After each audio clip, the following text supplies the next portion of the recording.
Diversity to saving money on auto care. I have saved so much money on auto care. I am not a mechanic. I don't claim to be. But when I go to those shops and ask them how much does it cost to fix certain things that have gone wrong or not functioning, and they give me a quote or price, and which is outrageous, I am so motivated to go and find out how to fix this myself. I remember getting out of the service. I was in reserve when I got out, and I went to one of the maintenance shops with my mom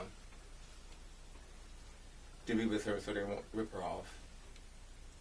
But I thought, now, I don't really have a clue what's going on with her vehicle. I didn't know the names of the parts and if they were trying to rip her off or not. I thought just by being there they would, give it some thought. But I remember a mechanic asking her some questions, and she looked at me. And I didn't have a clue what this man was talking about. And I felt really foolish. So I took it upon myself to learn how to fix a few things. At least I tried. Made a lot of mistakes. But through trial and error and trying over again, I began to learn how to take parts, to switch out parts and replace them.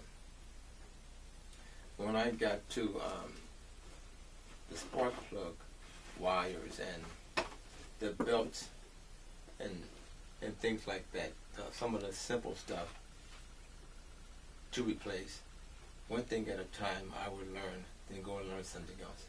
And before you know it, I was pulling out some major parts, like the bushings on the lower control arm, and taking out the pitman arm, the lower control arm, and taking out the water pumps, and some of the major stuff that costs money. At this point, I have learned how to even work with the AC system. That was major to me. I remember training a friend of mine on working with the AC system, and then I had gotten away from it for a while. I'd forgotten what I had told him. So I went over to his house, and he showed me what I showed him. And he did some more research, and he was able to help me with my AC system. That was the craziest thing. And we laughed about it. I told him, I just completely forgot, because if you don't do this stuff all the time, do it every now and then, it doesn't stick. So I went over his house, got my AC system up and running. It was the craziest thing after I showed him. However, I would go to the auto stores and ask them to give me a price on fixing different things on my vehicle that was not functioning. But what I would do, I would fix it first. I would have it already fixed, and go and ask them to give me a printout, so they would do, of the cost and the labor to take care of this problem. I would take the printout, and I would collect them. And I would look at all of the hundreds and thousands of dollars that I didn't have to give away because I did it myself. Now, there are some things you you don't want to do it because you want it to be under warranty in case something happens. They fix it for free. But a lot of the parts, especially the ones that are right on top, you can do it yourself. I didn't know all this stuff. I pushed myself to learn some automotive repair. My cousins knew how to do this stuff, and I felt left behind. So I pushed myself. I remember a retired police officer told me in Miami, he said, if you don't challenge yourself, you will never grow. I was working with him at the Moores in Miami, one of the largest condominium complexes, and remember him telling me that, and that stuck with me. If you don't challenge yourself, you will never grow. So, putting all these parts and reading the material, and now you can go on YouTube and learn step by step from different people. Some are professional, some are not. There's so much information out there to show you how to take care of your issues. One time I had a full-size luxury van. I had bought my first house, and I had it parked in my driveway, or I had it in my backyard through my driveway. And I noticed it had a oil leak coming from the oil pan gasket. I got in my van, drove down to the mechanic, and they told me it would cost me $100 to change that gasket. I thought, this is ridiculous.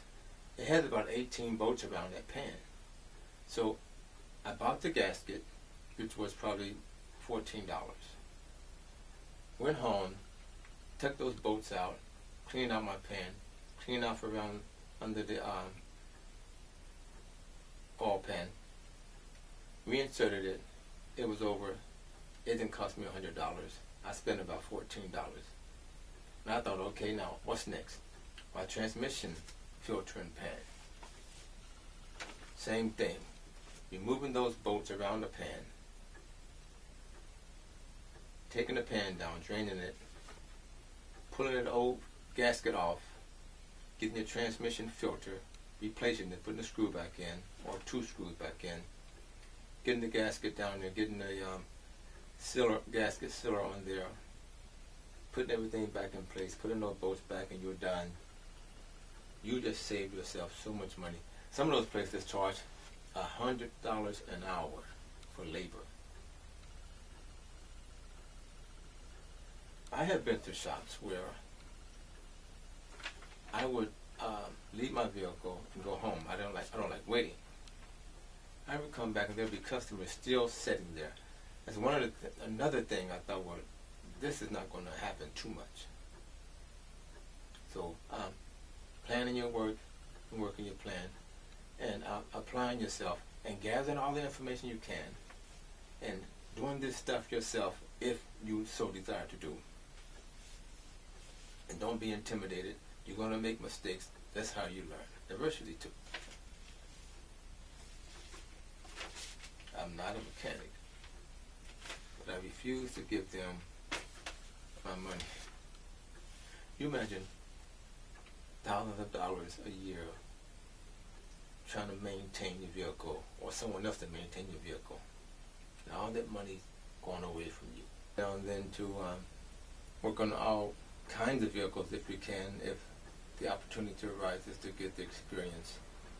And I've been in a lot of vehicles, cars and trucks.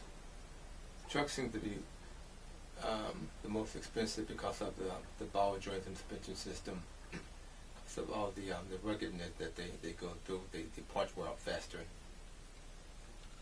When I began to repeat putting on parts, it became easier. Remember, someone's brakes had went out in this driveway in this high-class, high-rise in Miami, and a lot of those driveways they curve around in a circle, and they have a lot of floors. Someone broke down in one of these driveways. I was working at night, and I had on my suit and tie, working at the front desk manager.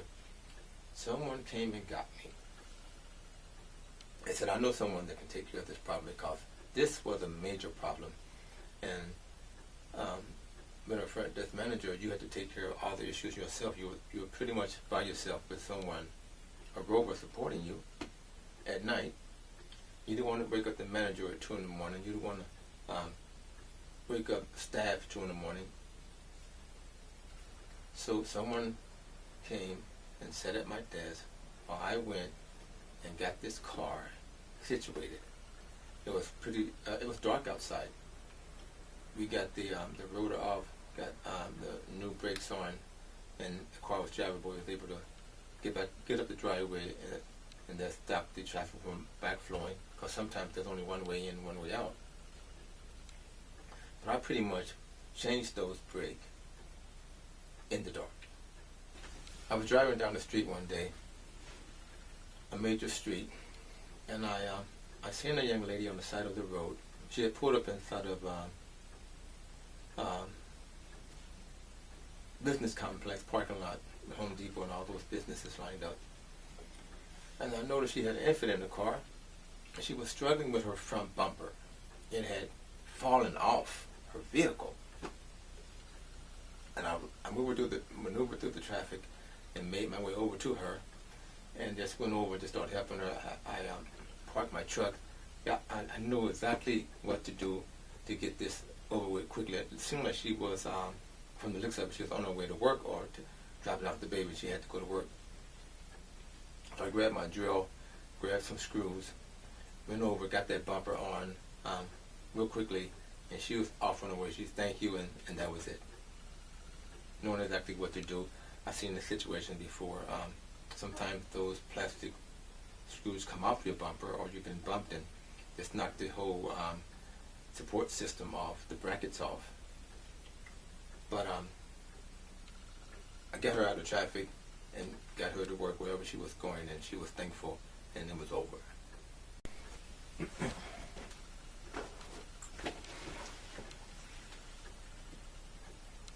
In one of the videos behind me, I was actually in the parking lot working on the side of AutoZone.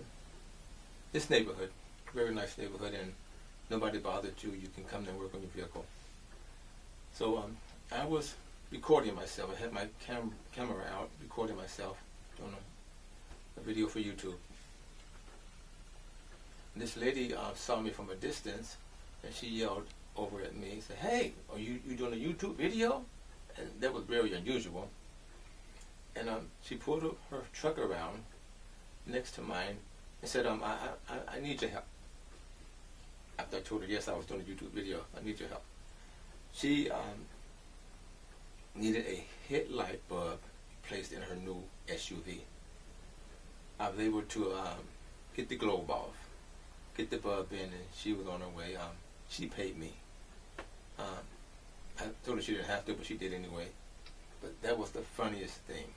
I'm recording for YouTube. She's yelling across the park, the driveway, "Are you doing a YouTube video? Can you help me?" Diversity 2. Thanks for watching. Don't forget to subscribe.